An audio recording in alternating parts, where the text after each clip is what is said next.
হরিনাভি পল্লী মঙ্গল সমিতির উদ্যোগে আজ বর্ষবরণের দিনে প্রভাত ফেরির এক অনুষ্ঠান আয়োজিত হয়।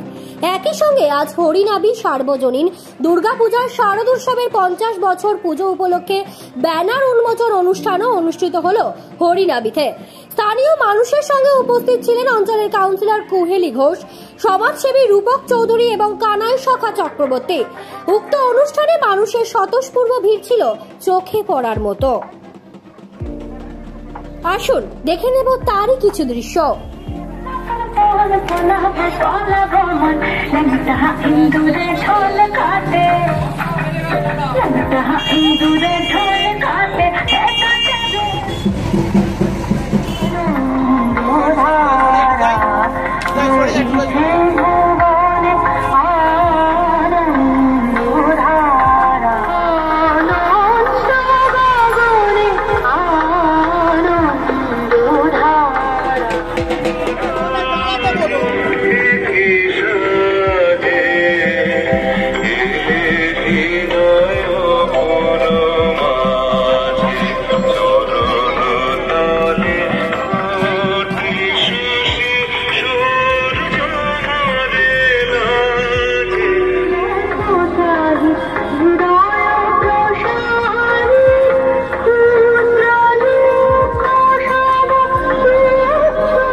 Yeah.